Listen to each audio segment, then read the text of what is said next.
Welcome to Huddle Up with Matias Bueno. Today, as always, we do have very special guests here, only the best of the best. We're throwing it back to the childhood of all millennials, but we're still in the present year, 2022. With me on today's episode is a VJ, video journalist from Much Music. He's famous for his great digital content. Please welcome the very great Teddy Tong. You know what, man? I was waiting for the intro because, I saw the intros you've been doing to some of my boys, and I'm very satisfied, bro. Nice to meet you, man.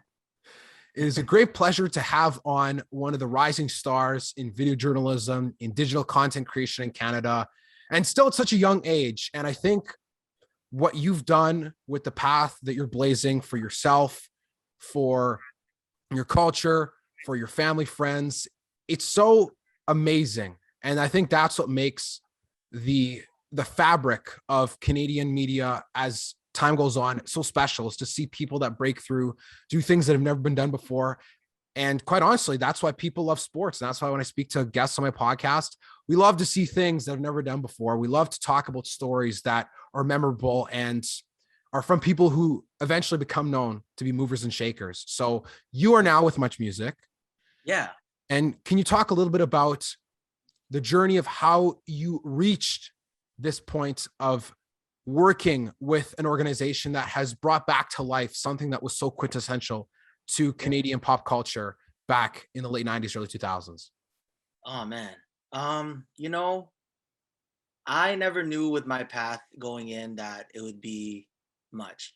The only thing I knew was that, okay, at the early age of 20 years old, my parents wanted me to be in the medical field. They wanted me to be a doctor, pharmacist, nurse. And I did somewhat follow that path. But at one point, I realized really early on, and I'm grateful for it, that I'm like, okay, if I do this, when I'm 35, I might not be happy and I might blame them. Now, that's not fair because it's my life. So I was like, you know what? I'm going to take a risk. I really enjoyed comedy. I enjoyed skits. I enjoyed like, what's it called? Like Netflix series and like those like fun workaholic type shows. And I was like, you know what? When Instagram came out and I had my first account in 2014, I was like, you know what? I'm going to use this platform to see where it takes me. Now that whole journey has taken me through a crazy roller coaster, ups and downs. But sticking through it led me to Much. And that's why it's kind of monumental because I did grow up on Much as well. And it was a no-brainer because I knew growing up how much it meant to my family and my cousins and everything, and to me growing up. So I'm like, man, to be a part of this is a complete honor, and to be selected for this. So I wanted to continue that is an exciting thing. So that's pretty much how, in as we dive deeper into the story, that's how I kind of like got to that moment. So with working at Much, for those that would remember or are old enough to remember, it was such a big part of pop culture at that time in Canada with music. And when people talk about Much Music, actually seeing music videos and how it was centered around the influence that it had on media, on people in society. But then it went away and then it finally came back as we've seen the digital age evolve and really focus and center itself around people using apps like TikTok or Instagram or Snapchat, etc. Maybe more TikTok and Instagram now, and things always change very rapidly. You were there talking about your first Instagram account back in the day. That seems like forever ago, even though it's not even more than 10 years. Yeah, man. What have you noticed from the evolution of your time using social media to create content when you consider what Instagram was like when you first started, what it's like now, and then where places like TikTok are going? Yeah, TikTok is definitely like the most, I think, arguably like the best app right now, honestly. In terms of like getting out there and kind of sharing your work. How has it changed, man? The thing is, I always say, I tell my friends and I tell people that, supporters, I'm like, you know what, I feel very grateful that, I was in an era where I had no social media in high school just because of my age, the age group that I was in. I thought it allowed me to kind of create the genuine connections and everything. So that's why sometimes I feel bad that these kids attach their social profiles to their worth, because it doesn't make no sense and it's not true. But I think it's changed a lot in terms of when I was using it back then, I had the same goal. People forget that often these creators start at zero as well. We don't say, oh, let's make one skit and then, we blow up and it's like that. My path wasn't like that. My path was more so slow grind, slow grind, slow grind. So a lot of the times these creators kind of give up early because they don't get the satisfaction immediately, which I feel like, that's when you really get tested if you love it or not. And that's why I always push, love it first so much because, what you're doing right now, love it so much because, if you don't get the gratification right away, if you don't get this, that, the numbers, whatever, it gets in your head and then you end up giving up, did you really enjoy it? You doing this right now is something that you enjoy and you do well at, and you're making connections and you're telling stories. That's important. You need to keep that foundation.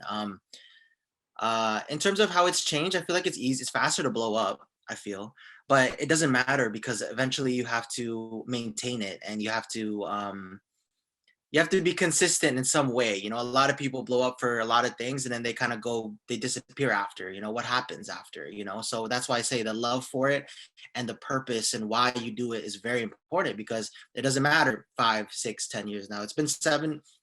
I think 2014 I had my first IG account. I think like 2017 is when I started seeing a little bit, but my biggest years are definitely like 2019 and forward.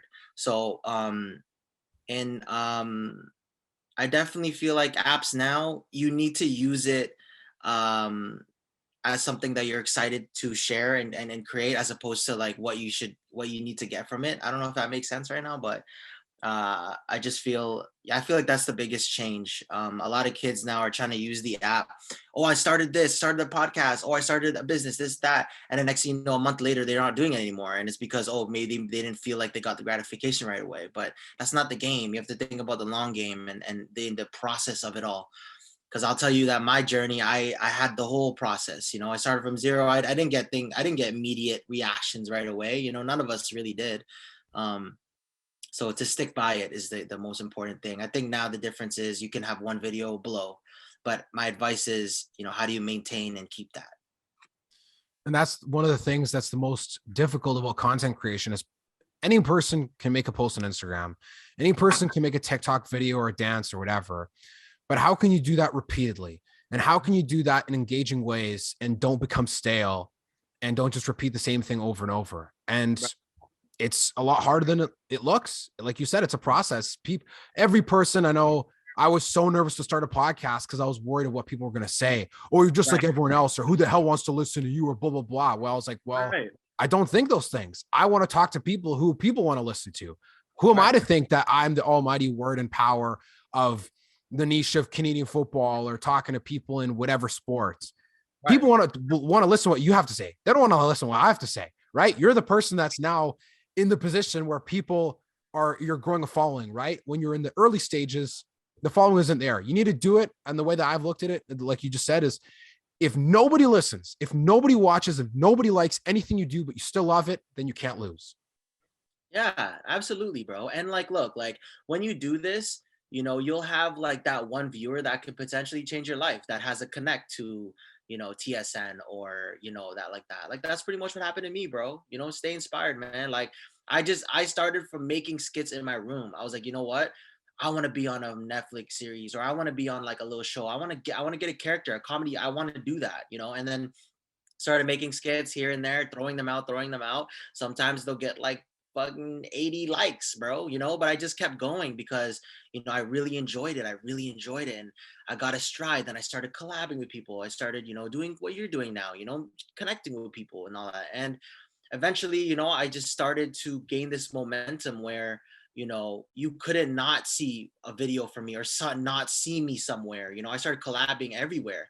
And eventually, like I said, that one person, you don't need instant views, man. That one person could probably be like a cousin of a friggin' producer at TSN. And they're like, yo, you see this? Oh, yeah. And they're like looking at it. Then, oh, and now the ways of reaching out are easy now, right? Email, DM on Instagram, DM on TikTok, DM on every app.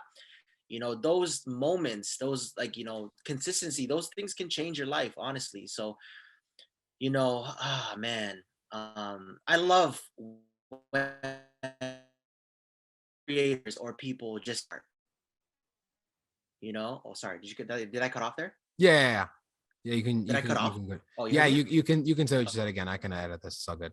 No, no. I that's why I love when, creators just start. I love that. I love that, when they start and they just go, because a lot of the times people are watching from the outside like, man, I can make a podcast. Oh man, I could be a soccer player. Oh, I could have played on 905 Raptors. But did you even like stand up and train? Did you stand up, press record? Did you go through any of that? Did you go outside in the cold and dribble, or you know what I mean? Like this, Mhm. it's the starting aspect of everything that gets you somewhere. And luckily for me, and I want to inspire people to just start and try, because when you start and try, progression is still something. You know what I mean? Mhm. You talk about loving Netflix series and TV shows and skits and acting. What Mhm. were some of your, or still are, your favorite TV shows or Netflix series to watch?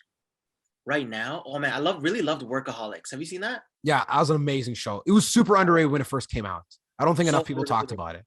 I agree. I just finished Money Heist. That was insane. You watch that? I have not seen that one yet. No. Okay. And then Cobra Kai, Oh, fire. oh yeah. But growing up, I was watching Fresh Prince. I was watching a lot of YouTube too. There was a guy named Timothy Delaghetto that I recently collabed with. He's on my page, and that's another example. I watched this guy. Like, he's huge. He's like huge. He's a huge, huge, huge creator, Timothy Delaghetto, and I looked up to him. And through my path and continue to grow, building a resume, he was like, "Yo, you're sick, nice." And then I was like, "Yo, can you be on IG Live with me?" He ended up being IG Live on me, and like it blew my fans away, and I gained more. So um, it's crazy that I really believe that a lot of the things that we manifest and that we like look at and whatever with like hard work, it'll somehow be full circle. But one thing is, when it becomes full circle, the lights will be bright, and that's where you have to shine, because this is the moment you want, right? Mhm. Matthias, you doing all of this, there'll be a moment one day where, hey, someone's in your ear, 3, 2, 1, you ready to go, and it's live. You can't back down from it. You could be nervous. I was very nervous for a lot of my moments. When I was live TV for TSN in 2019, I was like, my back was sweaty, bro. I was shitting myself. You know what I mean? It never showed, because when the lights shined, I'm like, I belong here.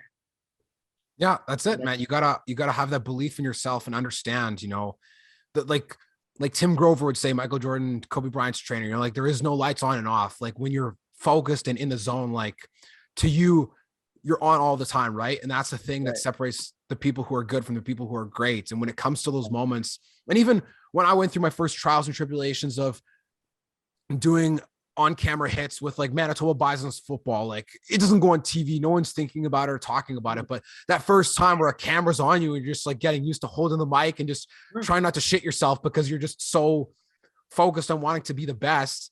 But then Yeah. over time, you become friends with the camera. You see it and you're just like, hey, it's an old friend. And how's it going?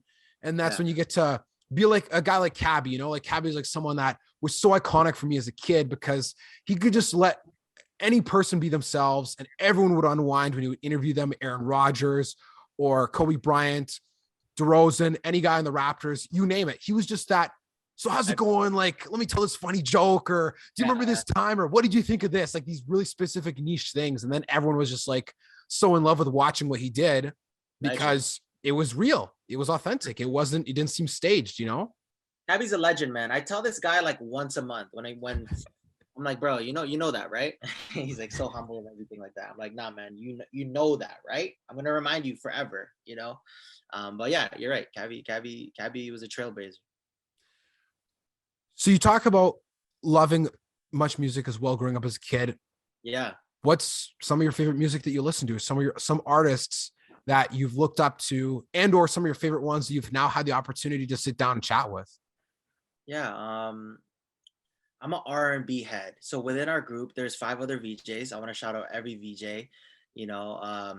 Quay, Verda, Georgia, Sade, and Maya. There's 6 of us together, and we like formed the Power Rangers. Honestly, like unbelievable group. Seriously, I'm like, it's only been a little bit over 6 months, and we launched July 7, and right now we have 1.2 million on TikTok, and that just goes to show the team's hustle and you know, and we've been all been creating from home, right? This COVID stuff still keeping us at home. So to still be kind of restricted like that and pull that type of numbers is very inspiring to me, and I get inspired by them and the whole team.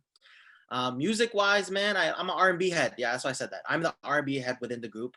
I listen a lot of 90s and 2000s R&B. That's where I really thrive and I really feel myself. Um, but yeah, I've been listening to everything now, man. Like a little bit of rock, you know what I'm saying? A lot of Afro. Oh, I love Afro beats. I can even listen to a little bit of EDM. You know, I'm pretty my palette, my music palette's not bad, bruh. You know what I mean? Right now, my favorite. I spoke to Kid Leroy, which was like one of my biggest interviews, probably. Which I need to be in person eventually, but I to build that connection over that like Zoom was cool. Like it's on my page too. That's Um, sick. um, hmm. I met Killy in person. He was amazing. Roy Woods was awesome. When I went to Oshiega a couple months ago, I met a lot of like really amazing French artists like Saran and Zach Zoya. But yeah, my music palette's pretty out there, bro. I'll listen to everything, honestly. And that's important for when you're being a video journalist because you get to listen to all sorts of music.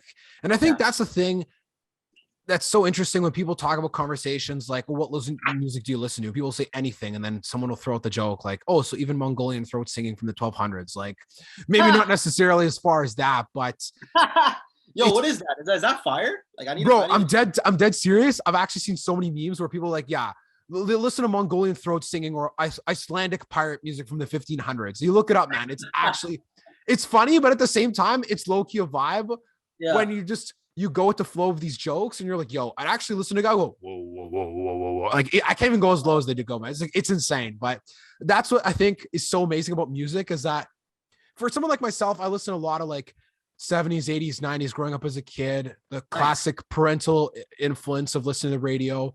But then Nice. when I started to let myself be a little bit more loose and get into songs that were present or on the radio or in different genres, that is something I think that is one of the most powerful forces in the world. Like people love talking about sports and how it unites everyone, Yeah. but I think music does something to unite people in a way that is so unlike anything else. When you put on a song, or if you're on aux duty, like that to me is like being a Marine in the United States. Like being on aux duty is the most religious, like you have to be up to par thing that you can ever be put in charge of. And That's I'm funny. sure when you talk about music with other video journalists and when you're talking with musicians, that Yeah. connection is what shines through. Yeah, yeah. No, that's funny, man. That's funny. Being on the aux is heavy, heavy, heavy pressure. But yeah, music is something that is universal, and you're right, brings people together. Very grateful to be in that industry, honestly, because I still feel like we you know it's like I said, it's only been a little bit over 6 months, so the potential for this I see is like astronomical, honestly. Because once we get to be with people and potentially do some live shows and kind of execute on these ideas that we have. And yeah, there's a lot of surprises with Much that are going to be in a few months, man. What are some of the things that you look forward to doing personally within your realm of content creation? And what are some of the types of things you want to maybe try experimenting with, or things that you really pique your interest with current trends and current styles of content? What do I want to do like with my like content in the future type of thing? Yeah. Hmm. Okay. You know my Filipino series that I do with my mom, quote Yeah. unquote? Yeah. Well, that's my good friend Candace. Shout out Candace. She does the role so well. She's honestly the superstar in this. I hope for that to get picked up in the Philippines or something. I dream about that like randomly. I'm like, you know what? Man, if a Filipino channel picked that up, give us like 10 episodes, that'd be pretty cool, right? But that was always the goal with that one. So that's how we were making a little series here and there. What else? Mm, yeah, I do a lot of cultured stuff. Where do I see some of my content?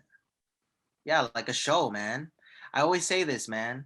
I'm like, hey, Netflix or any show, give me a character on a season.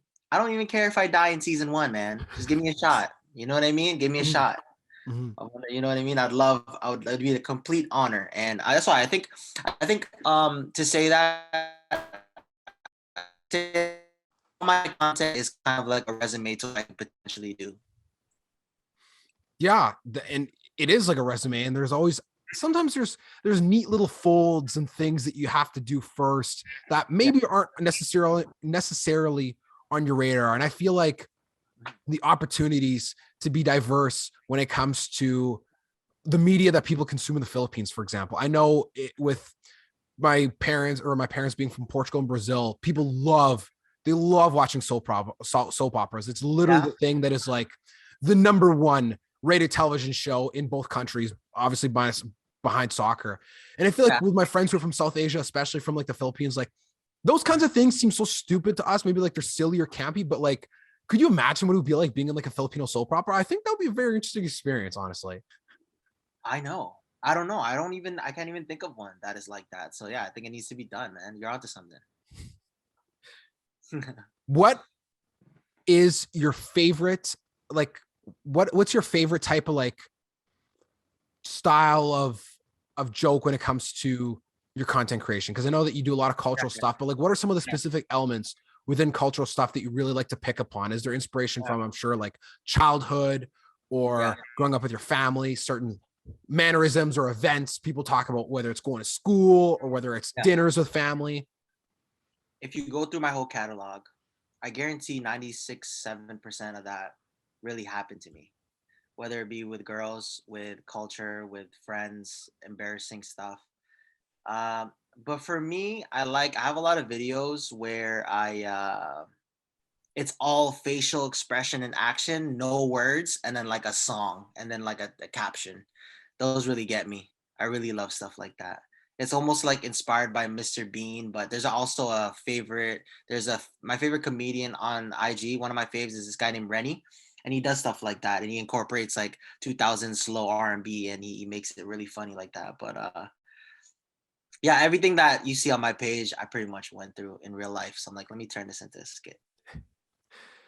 When I was chatting with Neiman, as we had him on an episode just 2 weeks ago, actually, and he was talking about the origins of his jokes and his humor with what he knew best, Persian Right. culture, where he's from. Yeah. And he was saying, he's like, I would always just like, learn to make fun of my mom and do that growing up as a kid, because it's something that you observe and it's ingrained in you, so that when you actually press record and do it on camera, people start to laugh because these memories deep rooted in their subconscious start to become unlocked and say, hey, I remember when my mom said this to me, or when my dad said that, or when I Yeah. got beaten for this small little thing, or when whatever.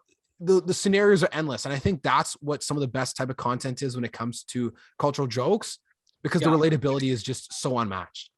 I agree. It's just like, that's what gets people to press that arrow and that share button, DMs it to their group chat and go, check this out. Remember this type of thing? Those hit the most, man. Those hit the best.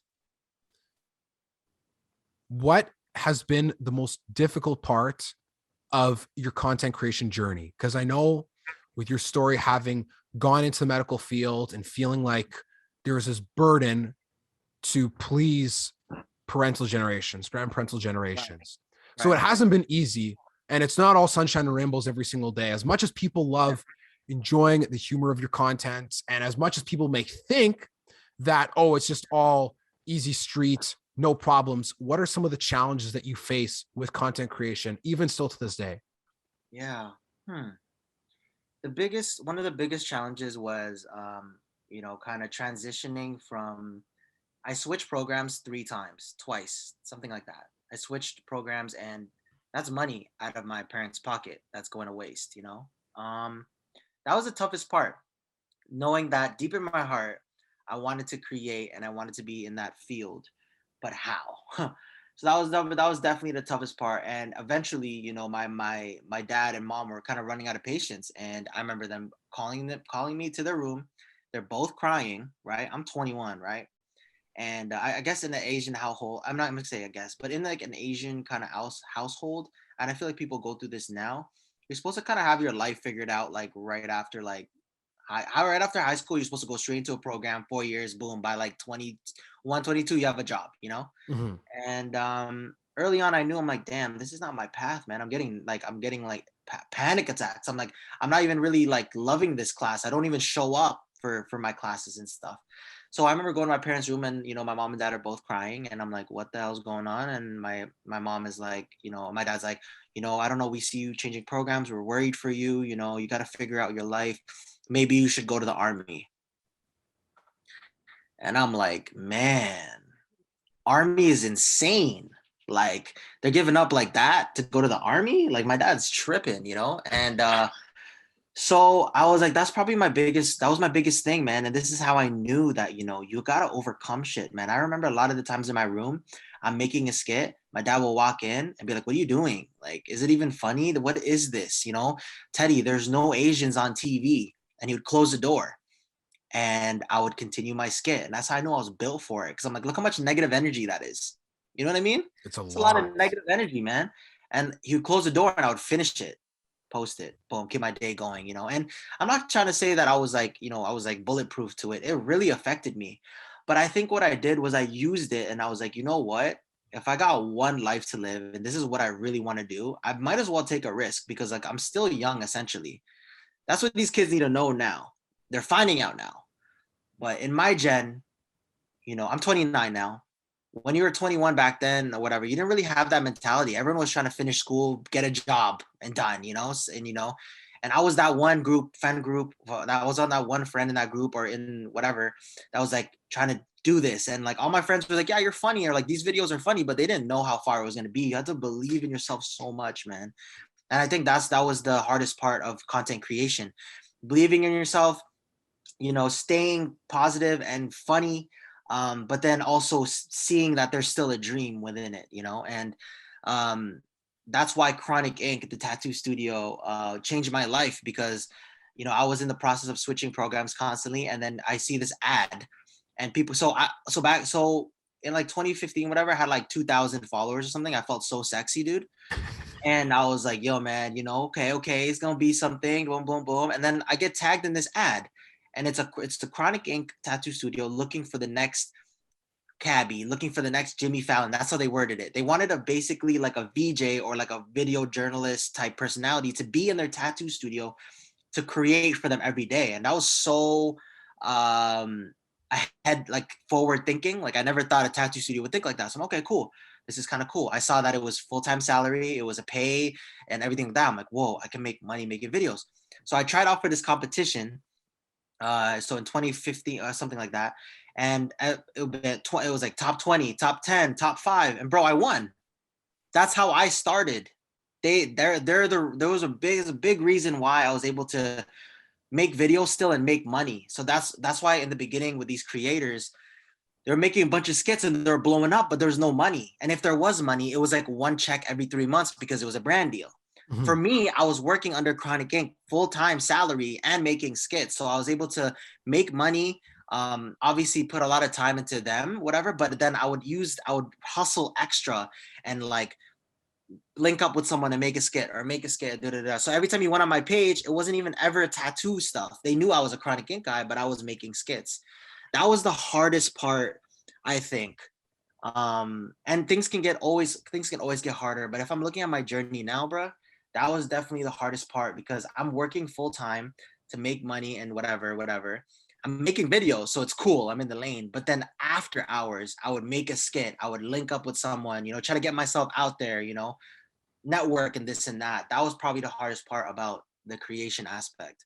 For me, I don't post often. Like Nima's a beast. Like I talk shit to him all the time. I'm like, bro, you post every day. Like you're crazy, dude. Like he's like, yo, you can do it, man. You can do it. And like sometimes he pushes me, and that's why like when I link with him, like it's like he knows I love skits too. But when I link with him, like it's kind of like he helps. It's like, oh yeah, like this is what I like to do. But I just feel so busy in my other realms. Mhm. Um, but sometimes I do. I get like what do you call it? What do you call it when you get like tired? You get burnt out. I get burnt out Yeah. all the time. Whatever, that happens. But I never like let it stress me. I just be burnt out and then I come back. You know what I mean? So don't feel too pressured. But yeah, that's probably the hardest part about my content creation. And And honestly, I think for those for the person who's listening to this, like the and I'm not trying to be too overly funny here or quote a TikTok that has been trending recently, but emotional damage, the amount that of emotional damage that can happen from having your parents shoot down what you want to do. Are you like, Especially when it comes to wanting to do something like content creation, when the cultural expectations are, you have to do something that I want you to do. You have to do something that I deem or society deems as difficult. And if you don't, then what is the worth of your life? Or you have to just quit and go to the army or quit and go do something that can salvage your financial stability, which is just, it seems insulting because you're like, hey, like I love making people laugh and I love making jokes. I love making videos. yeah, What, like, don't you want to see me happy? Like, isn't that the most important thing? Like, and so when you have to go through those hurdles, even though you're resilient to quite a bit of it, there's still the elements of, well, you're going to be tired. You're going to be burnt out from making lots of videos. You got to keep posting and blah, blah, blah. So it's just, it's crazy to think about all the things you've been through. Even still up to this point, you're super young. It's not like you're in your 50s or 60s or something. Like you're not even 30 yet. So you still have an eternity of time. Dude, you have so much time. Are you on TikTok? Yeah, you learned, eh? Yeah. I've seen Neema's videos a few times. He's to me, I think he's better at being Gary Vee than Gary Vee is at being Gary Vee at this point. I will say, man. Like when I watch his videos, I'm like, I'm just watching Gary Vee at this point, just in the body of a Persian man, like literally. Nah, he sauces the shit out of that. And honestly, before I don't want to lose this train of thought, but we talk about our parents stressing us and everything, right, brother? Mm-hmm. But also, that was the hardest part for me too, because I understood why. Mm-hmm. Also, our parents didn't come like our parents came from a place. Okay, let me start over. Our parents came from a place where they weren't able to really dream and have dreams, bruh. They came and because they came here, they had to hustle, they had to figure it out. You know what I mean? Birthing us essentially in our gen and the kids in the future, we're allowed to dream. So understanding that and being grateful for that at the same time making them happy and your dreams, that's the craziest thing ever, because it's never going to be smooth, you know what I mean? Mm-hmm. You almost have to put your head down and be like, keep telling your parents, trust me, almost like it's like a crazy thing. But like our parents weren't able to come and just dream and be a VJ or be a host or make a podcast. They couldn't do that, man. They had to come here to provide a future for us. So that's why I understand the pressure and them going, you have to do this, you have to finish school, you have to have a job, because look at my life, you know what I mean? So there's that understanding as well, and that's why I constantly and always have respect for my parents. So thank God, bruh, that I got out. You know what I mean?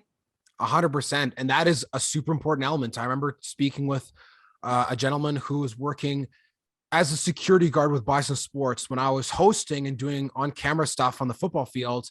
And he was like, yeah, he's like, I'm a master's student. I came from India. And he's like, I asked him like, oh, what do you want to do? He's like, listen, man, I'm just here so that I can bridge the gap between my family coming from India to Canada for a better life.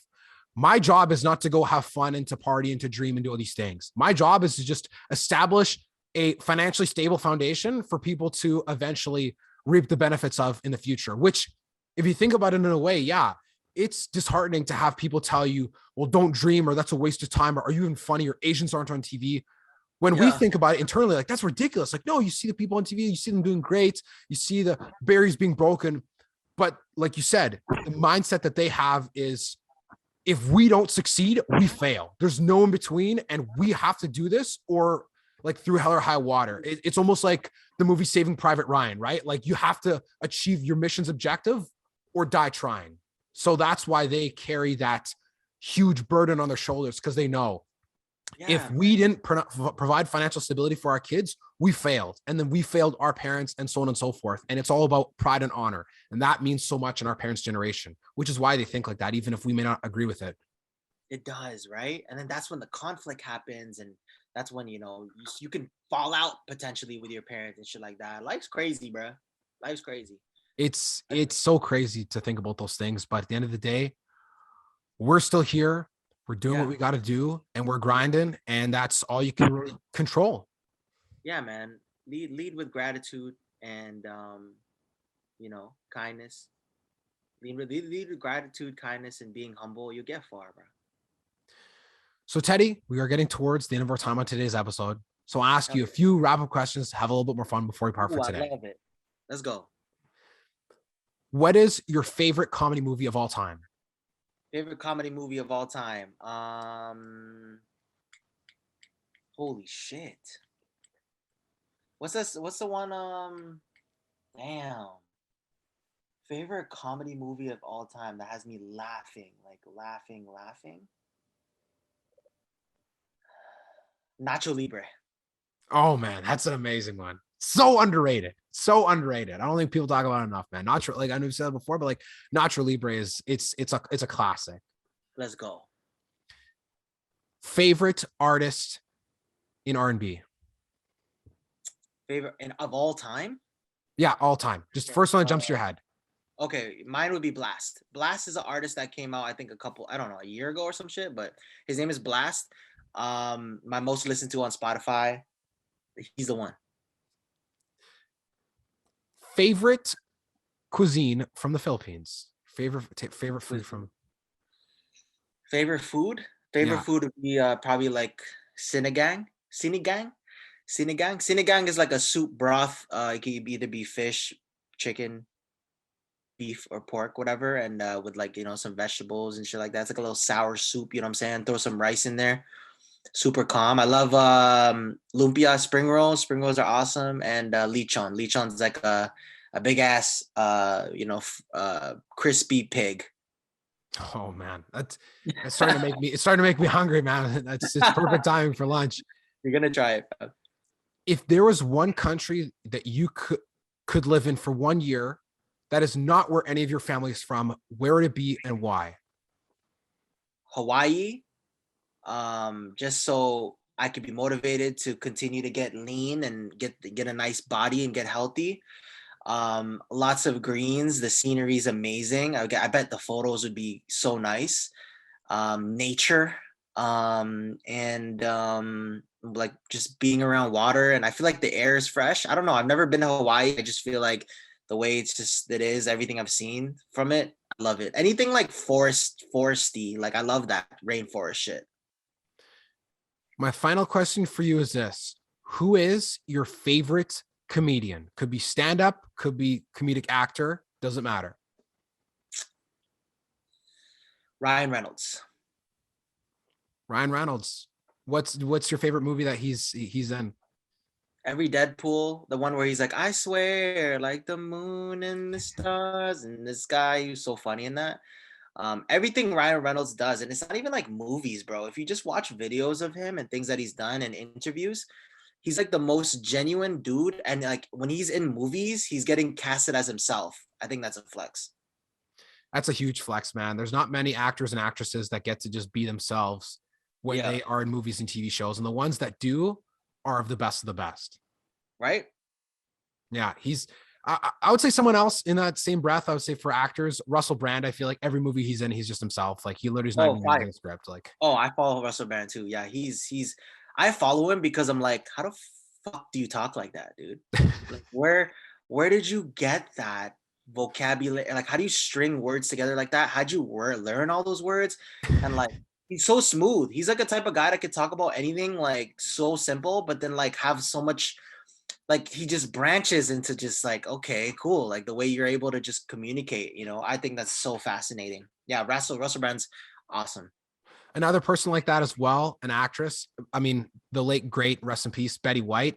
I feel like she's never been given a script. She's just act like how you would act normally in everyday life, and it makes people kill themselves laughing every single time. She's just like the GOAT, man.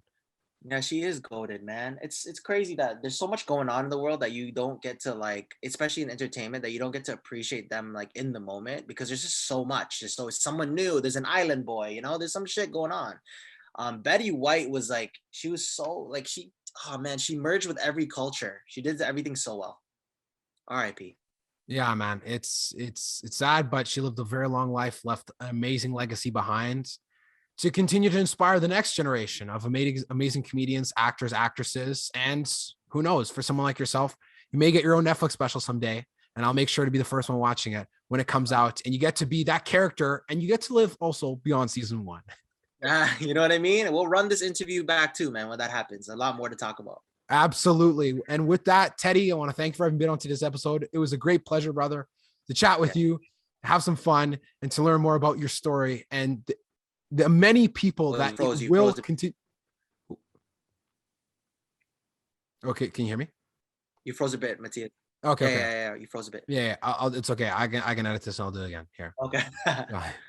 So with that, Teddy, I want to thank you for having been on today's episode. It was a great pleasure to chat with you, have some fun, and talk about how much you will continue to inspire the next generation of comedians, VJs, and all the people that want to be digital creators, man. It was a great pleasure, and I'm super appreciative of you being able to be on.